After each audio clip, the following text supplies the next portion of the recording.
O que vem à nossa mente quando pensamos sobre Deus é a coisa mais importante sobre nós. Essa frase de um teólogo chamado A.W. Tozer é, é um ponto de partida perfeito para nossa conversa de hoje, né? Com certeza, porque hoje a gente vai mergulhar fundo numa pergunta que é, acho que a mais antiga de todas. Quem é Deus? Exato, quem é Deus, olhando especificamente pela ótica da fé cristã? E essa pergunta é mais complexa hoje em dia, eu acho. Muito mais. A gente vive na era da personalização total.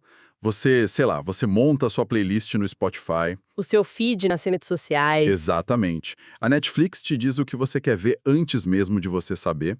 Então, é quase que um instinto nosso aplicar essa mesma lógica para a espiritualidade. Sim, vira uma espécie de monte o seu próprio Deus. Isso. Eu pego um pouquinho de uma filosofia daqui, uma ideia de um poder cósmico dali. Uma pitada de autoajuda. E pronto, um Deus que se encaixa perfeitamente no que eu quero, no que eu preciso. Só que a premissa do cristianismo vai na contramão total disso, né? Total. A ideia não é que a gente inventa ou descobre Deus. Não. É que ele é uma pessoa real, uma pessoa que se revela, que toma a iniciativa de se fazer conhecido. E é essa a nossa missão aqui, né? Tentar entender quem é esse Deus que se revela. Antes mesmo de pular para o que ele faz ou o que ele quer da gente. E para isso a gente tem que começar antes do começo. Antes do começo? Como assim? Antes do Big Bang, antes do tempo, antes de qualquer conceito de antes.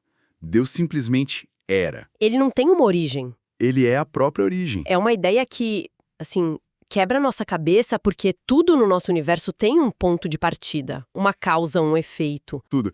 Mas aqui não, a gente está falando de um ser que existe por si mesmo. Ele não depende de nada, nem de ninguém, para ser quem ele é. Tem um salmo que fala disso, né? Tem, o Salmo 90. Ele coloca isso de uma forma muito poética. Antes que os montes nascessem, ou que tu formasses a terra e o mundo, de eternidade a eternidade tu és Deus. Uau! E isso não é só uma curiosidade teológica, sabe? Tem um impacto prático. Gigantesco. Pensa na nossa cultura hoje. A gente sente que o peso do nosso futuro, da nossa carreira, da nossa família, está 100% nos nossos ombros. A famosa cultura do hustle, da performance. Exato. A pressão para controlar cada variável é esmagadora. Sim. A ideia de um Deus soberano, eterno, não é um convite para a gente ser passivo, pelo contrário, é uma libertação dessa pressão. É como uma permissão para focar o que a gente pode fazer e descansar no resto. Exatamente. Descansar sabendo que o controle final do universo pertence a alguém que é infinitamente mais capaz, isso dá uma base, uma estabilidade que a gente não acha em mais nada. Ok, isso me leva a uma pergunta que parece meio óbvia. Manda. Se Deus existe por si mesmo, é totalmente independente de nós, por que ele se importaria em se conectar? Ele podia muito bem ter ficado em silêncio, né? Nesse esplendor eterno e autossuficiente. Podia, mas não foi isso que aconteceu. E esse é o ponto central da fé cristã, eu diria. Ele não ficou escondido. De jeito nenhum. Ele tomou a iniciativa. A narrativa da Bíblia é a de um Deus que desce, que se aproxima, que fala. E ele faz isso de algumas maneiras específicas, certo? Sim, de maneiras que são tipo progressivas e que se complementam. A primeira é a mais ampla de todas. É o que os teólogos chamam de revelação geral. Do que a gente vê no mundo. Isso. Pense em cada galáxia, na complexidade de uma única célula, nas leis da física que mantém tudo funcionando. É muita coisa. Tudo isso aponta para um Criador.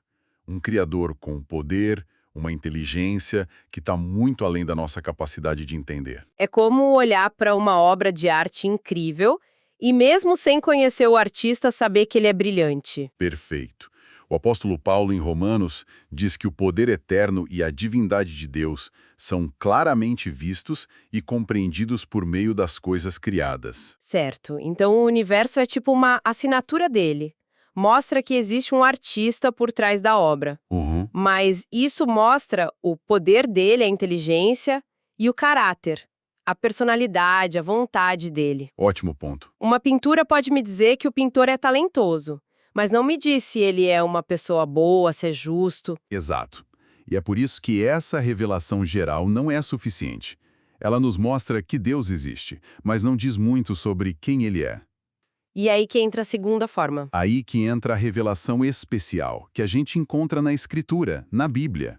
Se a criação é um outdoor gigante apontando para Deus, A Bíblia seria o quê? seria uma carta pessoal dele pra gente. Uma carta que revela o caráter, a história do relacionamento dele com a humanidade. Suas promessas, o que ele valoriza. Exato. A Bíblia não se apresenta como um livro de reflexões humanas sobre Deus. Mas como a palavra de Deus em linguagem humana. Isso. É nela que ele se descreve. Justo, misericordioso, santo, amoroso. Entendi. Mas mesmo essa revelação, por mais clara que seja, ela ainda aponta para algo ainda maior. E o que seria maior que isso? Experiência mística.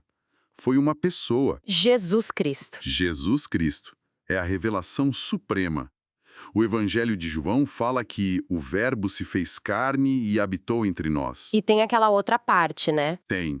Que diz, ninguém jamais viu a Deus, o Deus unigênito que está no seio do Pai, esse o revelou. Ou seja, se você quer saber como Deus é, Olhe para Jesus.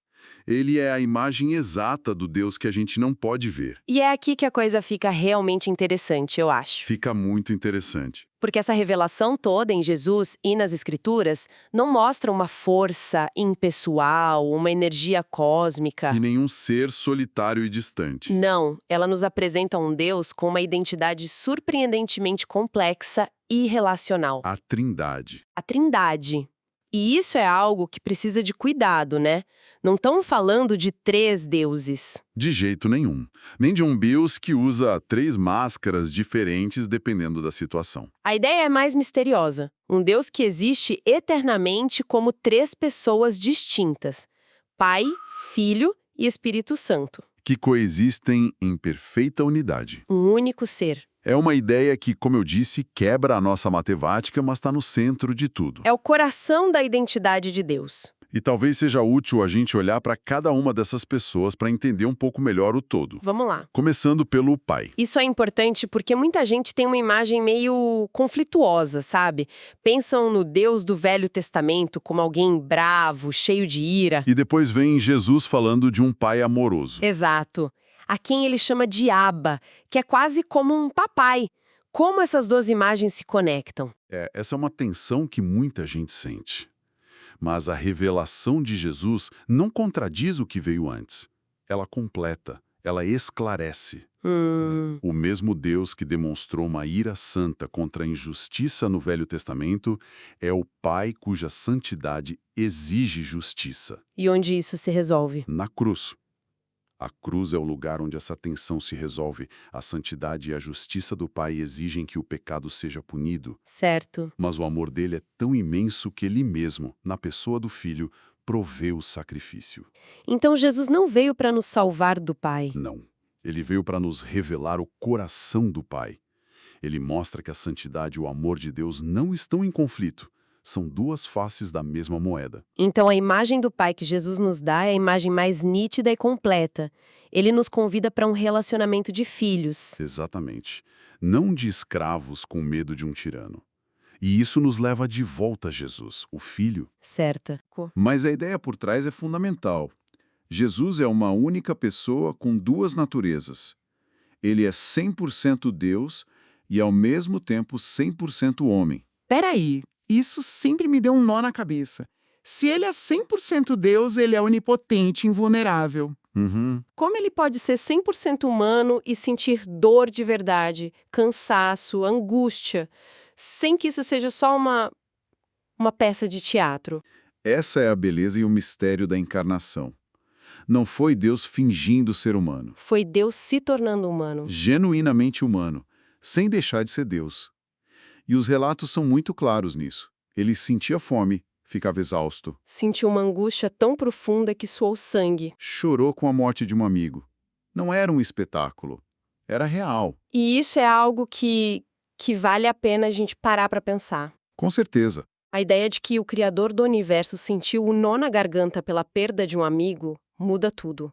Muda a imagem de um Deus distante e intocável. Muda radicalmente. Mas Por que isso era tão crucial? Por que ele precisava ser genuinamente humano? Por duas razões principais. Primeiro, para nos representar. Para ser nosso substituto, ele precisava ser um de nós. Certo, um membro da raça humana. Exato.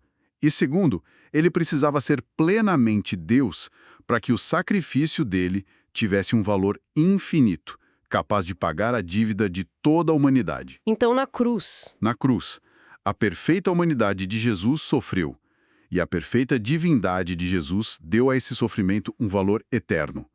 É a união perfeita da justiça e do amor. uau. Isso nos leva à terceira pessoa da Trindade, que muitas vezes é a mais mal compreendida de todas, né? O Espírito Santo. Sem dúvida, a confusão é enorme. Muitos imaginam o Espírito Santo como a força de Star Wars, sabe? Sei, uma energia que você aprende a manipular para o seu bem. Use a força, Luke, para achar uma vaga para estacionar. Exato. Ou, por outro lado, reduzem a uma experiência puramente emocional, um arrepio, um sentimento forte. E as duas ideias perdem o ponto central. O que as fontes dizem é o oposto. O Espírito Santo não é uma força impessoal, um quê. Ele é uma pessoa, um quem. Exatamente. Ele é a terceira pessoa da Trindade, completamente Deus, com todos os atributos divinos, eterno, onisciente, onipresente. Isso muda tudo. Tudo. Porque significa que o nosso relacionamento com ele é pessoal. Não somos nós que usamos o Espírito. É ele quem nos guia, nos convence e nos consola. A relação de poder é invertida. Totalmente. Então, a busca não é por mais do Espírito, como se fosse um recurso que a gente pode acumular, Não. mas por mais intimidade e submissão ao Espírito para que ele tenha mais de nós. Precisamente, ele não é um poder que a gente controla, mas uma pessoa que nos capacita quando a gente se rende a ele. Ok, vamos juntar todas as peças então. Vamos lá. A gente tem um Deus que existe desde a eternidade, que não ficou em silêncio, mas se revelou ativamente. Na criação, nas Escrituras e em Jesus. E esse Deus existe como uma comunidade relacional de Pai, Filho e Espírito Santo. A pergunta é: e daí? A pergunta de $1 milhão. Como essa compreensão toda sobre quem Deus é impacta a vida de alguém numa segunda-feira de manhã no trânsito?